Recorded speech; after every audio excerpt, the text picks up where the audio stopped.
स्थापना राजा मुचकुंद ने मांधाता के नाम पर की, और राजा मुचकुंद इक्ष्वाकु वंश के थे। सवाल समझ में आया? उसी तरह से महिष्मति की स्थापना, जिसे वर्तमान में महेश्वर कहते हैं, किसने की और किस वंश का राजा था?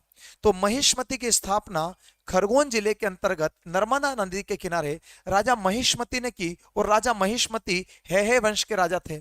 इसी हेहे वंश का एक वीर राजा कार्तवीर्य अर्जुन महेश्वर में शासन करता था। कार्तवीर्य अर्जुन जो कि बलशाली था, बाहुबली था, यूं कहते हैं कि अपनी रानियों के साथ अटखेलियां कर रहा था।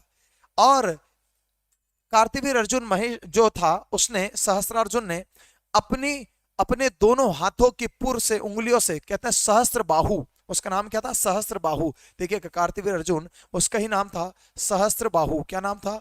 सहस्त्र बाहु। सहस्त्र बाहु। अब आप समझ जाओ, सहस्त्र मतलब 1000 होता है, बाहु मतलब भुजाएं होती है। अपनी 1000 भुजाओं से नर्मदा नदी के जल को रोका, और उस रुके हुए जल में उसकी रानियां अटखेलियां करते स्नान कर रही थी। जब उसने 1000 बाहुओं से अपने हाथों से जल को रोका, तो उसके हाथों के जो बीच की जगह होती थी, उन जगहों से जो हल्का हल्का पानी निकल कर जा रहा था, ऐसा कहते हैं, किंवदंती है, किंवदंती है, ये मेरे मन की कहानी नहीं है। उससे निकली 1000 धाराएं आज सहस्त्र धारा कहलाती है। और इसी रुके हुए पानी के नीचे से जब नीचे देखा, तो नदी में पानी रुक चुका था, सूख चुका था, मतलब नीचे रेत जमी थी। पुष्पक विमान से रावण गुजर रहा था। रावण ने देखा कि यह स्थान बहुत अच्छा है, कोई नदी का स्थान है, और यहां पर मैं शिवलिंग बनाकर पूजन कर सकता हूं। तो रावण पुष्पक विमान के साथ उतरा और शिवलिंग बनाकर पूजन कर रहा था। जब रावण अपनी भक्ति में लीन था, तो सहस्त्र बाहु की रानियों की अटखेलियां समाप्त हुई। सहस्त्र बाहु ने अपने 1000 बाहुओं को इकट्ठा किया, और नर्मदा नदी का जल तेज प्रवाह के साथ बह गया। उसमें रावण भी बह गया, शिवलिंग भी बह गया, भक्ति में, आराधना में खलल पड़ गई।